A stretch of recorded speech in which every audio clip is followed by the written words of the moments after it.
First, I want to thank Alvin and his team for the invitation. I'm really glad and happy to be back here in Bloomington to share and discuss my insights with you like the last time. As you can see, I'm going to talk about pro-Israelism and anti-Semitism in European right-wing extremism. So I start.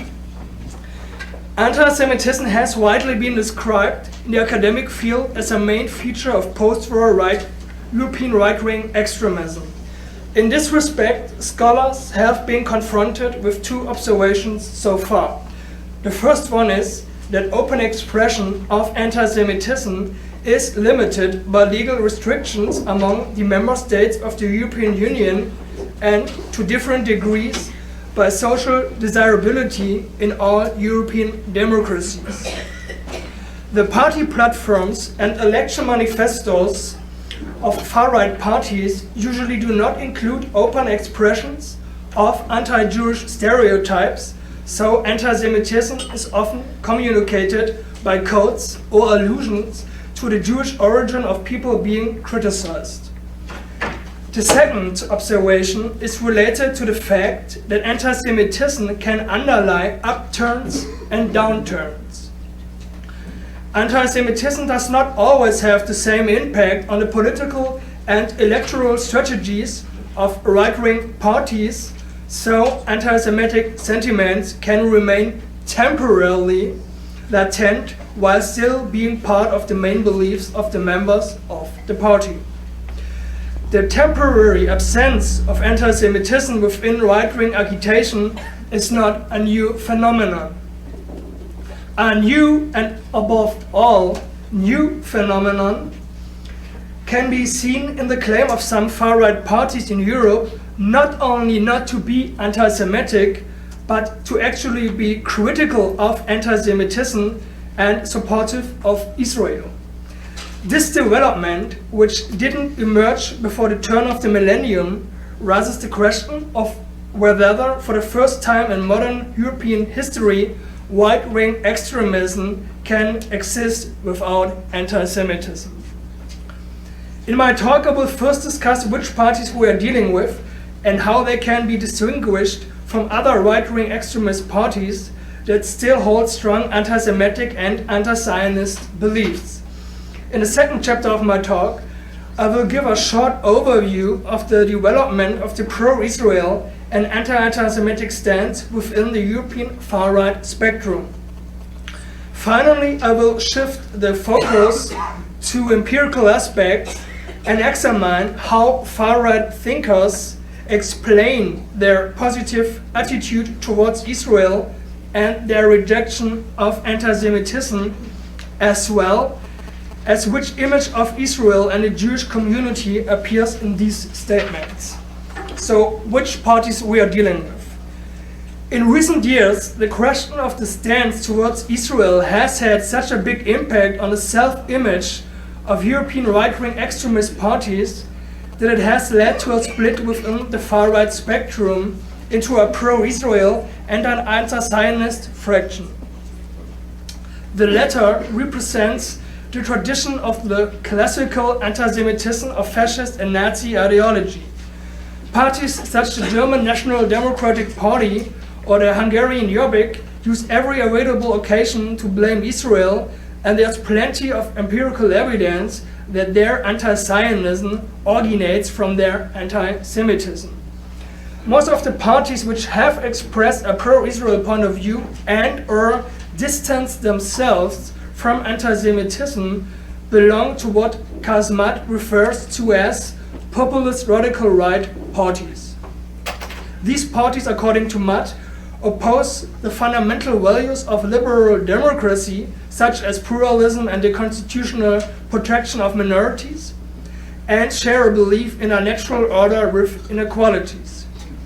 Unlike neo-fascist and neo-Nazi parties, they do not necessarily reject the idea of democracy in general. Parties which have either declared their solidarity with Israel, like the Belgian Vlaams Belang, the Austrian Freedom Party, or the Sweden Democrats, or parties which are trying to overcome their anti-Semitic heritage, like the French National, are included in this party family by Matt.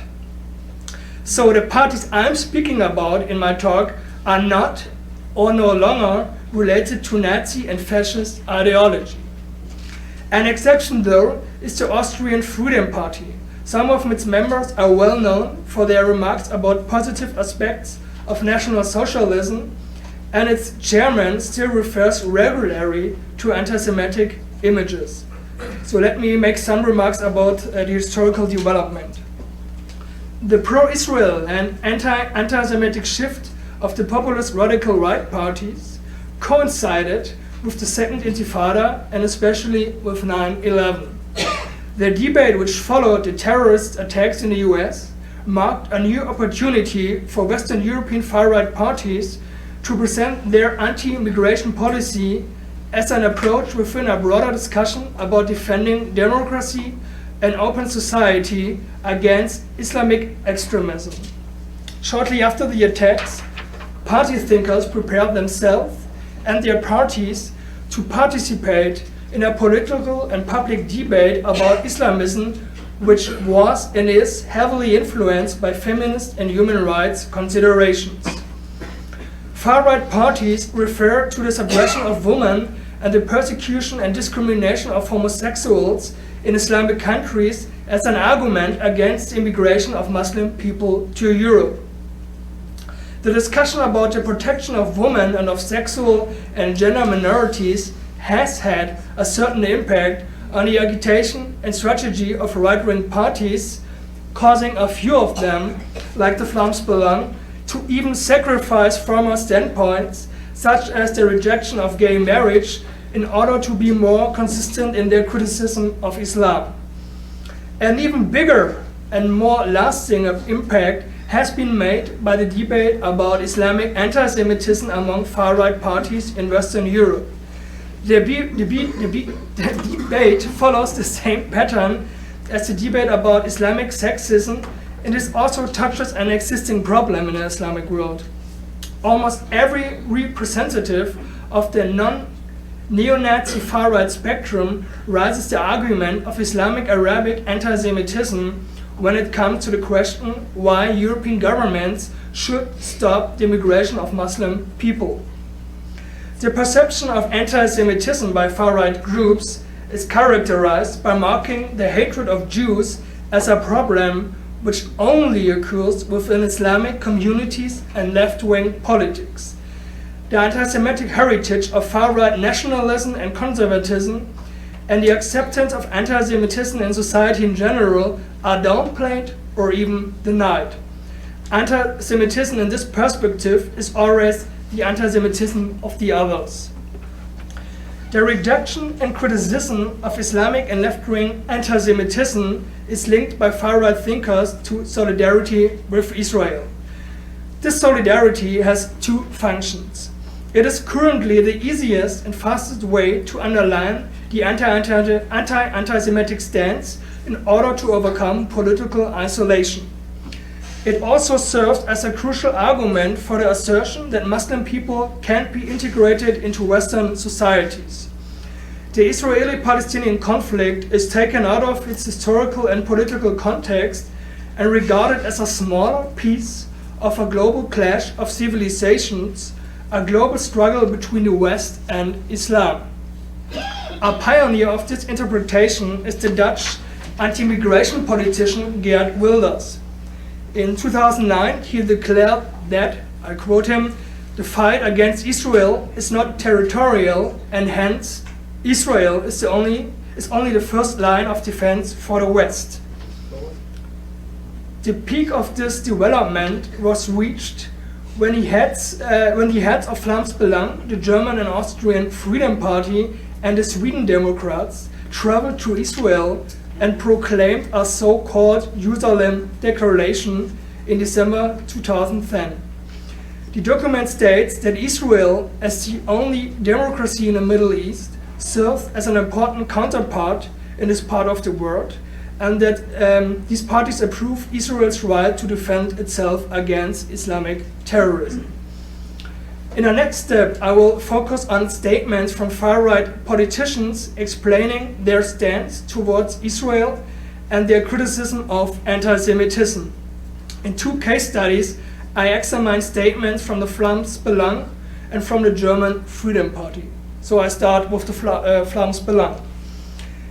The most open expressions of a positive view of Israel and a condemnation of anti-Semitism can be found in the literature of the ethno-regionalist party Flams Belang.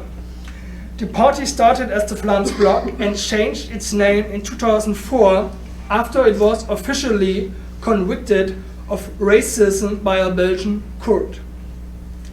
It follows the tradition of Flemish nationalists who were blamed after World War II for their cooperation with the Germans. Although a historical line can be traced back to the Flemish nationalists of the 1930s, the Vlaams Belang has, according to Mudd, never openly expressed anti-Semitism. The party has also reacted strongly to anti-Semitic incidents. The former vice president of the Vlaams Blok was excluded in 2001 after he denied the Holocaust. Since the turn of the millennium, the party has increasingly presented itself as the defender of the Flemish Jews and as a supporter of Israel. Leading members of the party have expressed an impressive array of statements indicating support for Israel and for the Jewish community in Flanders. The chairman of the parliamentary group, Philip de Winter, described his party as Israel's #1 friend and called the Jewish state an outpost of the free world in a struggle against Islam. De Winter openly admits that this solidarity has its roots in tactical considerations. He told the Israeli newspaper Haaretz, I quote him, "It's very important to me as a leader of a right-wing national party to say that we respect the state of Israel and the Jews. To all of those who regard us as neo-Nazis, we say, no, we want good relations with the Jews." In 2006, de Winter called Jews brother in arms in the fight against Islamic extremism and added that the Flemish and Jewish people share the same interest to fight Islam in Europe. In a pamphlet entitled 10 Prejudices Against the Vlaams Belang, the party has tried to convince its members and voters that it has no problem with the Jewish minority. It states that, a quote from this pamphlet, "The Jewish community causes no problems, does not indulge in crime, and does not force itself onto our own community and culture." In 2005, de Winter told Haaretz that it is clear that the Jews integrate into the surrounding society without any problem. They don't bother anyone. They respect the law. I have never heard about a case of an ultra-Orthodox Jew attacking anyone or making declarations against the West or against the Flemish. The Jews are good citizens. Maybe they have a few habits that seem a bit strange to us, but they do not oppose our way of life. This is the big difference. Radical Islam, which is growing rapidly in Europe, opposes our society. These statements reveal that the support of the Jewish community by the Vlaams Belang is conditional and that Jews are not seen as a part of the Flemish people and the Flemish nation, but as a group of strangers within the Flemish nation. In this perspective, Jews are only accepted as long as they do not threaten the indigenous culture of the Flemish people. Instead of the demand for a strong constitutional democracy and a civic society in order to fight anti-Semitism and to protect Jews, the Vlaams Belang argues in favor of an alliance with the Jewish community, which is believed to be homogeneous. The Vlaams Belang articulates expectations towards the Jewish community which cannot be fulfilled. The pro-Jewish and pro-Israel sentiments can therefore turn into anti-Semitism if members of the party get the feeling that their approaches are being rejected. A quite similar view of Jews can be found in a statement by the chairman of the so-called German Freedom Party. The party known as Die Freiheit Freedom Party was founded in 2010 by a former member of the Christian Democratic Union, Its foundation was heavily influenced by Geert Wilder's Freedom Party. Since its foundation, the party has never gained substantial electoral support, and it is currently irrelevant. The party attracts at least some attention because of the activities of its new chairman, Michael Sturzenberger. He is a frequent contributor to the racist and right-wing extremist blog Politically Incorrect, which claims to be pro-American and pro-Israel, and is one of the most visited political blogs in Germany. He also became one of the most important speakers for the xenophobic and right-wing movement of the so-called patriotic Europeans against the Islamization of the West, known as Pegida. I think many of you have maybe heard about them. He regularly speaks at rallies held by branches of Pegida throughout the country. At a rally in the city of Karlsruhe in March 2015, Sturzenberger explained to his audience why the movement should not blame Jews. The Jews never did anything to us. In the First World War, 20,000 Jewish soldiers fought for their fatherland. Jews were always interested in education and were hard-working people. It's okay, they were interested in earning money. If you work hard, you should also learn a lot of money. They have never been our enemies. We are standing here on behalf of our Jewish fellow citizens. We also express our solidarity with Israel, a country which stands at the front line of jihadism. They are confronted by hate-filled Muslims. This is quite a remarkable quote for many reasons. A specific aspect of the German approach to coming to terms with the past is expressed when Sturzenberger exculpates the Jews from the historical guilt of committing crimes against Germans. Very generous. As if it had not been exactly the other way around. The absence of the Holocaust is obvious in the pro-Jewish and anti-Semitic agitation of Sturzenberger. National Socialism and the Holocaust are only mentioned when it fits into his own agenda. Sturzenberger regularly asserts that the Nazis were a left-wing movement and ideology. Like the Vlaams Belang, he has no doubt about the not belonging of the German Jews to the German nation. His statement also shows that his criticism of anti-Semitism doesn't include a rejection of anti-Semitic stereotypes. Instead, he approves of the image of the smart Jew and the money-grabbing Jew by framing these stereotypes as a positive feature of Jews. So let me come to my conclusions. Among some of the populist radical right parties, anti-Semitism never belonged to the core of the party's ideology. This applies especially to the Vlaams Belang and the Young German Freedom Party.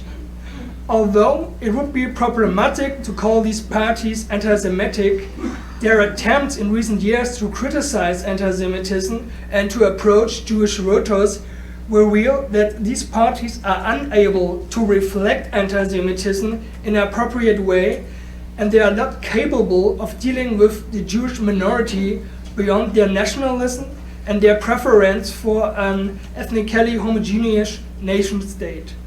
From this perspective, Jews are not blamed as they are in the agitation of neo-Nazi groups, but they are still perceived as a foreign element within the nation.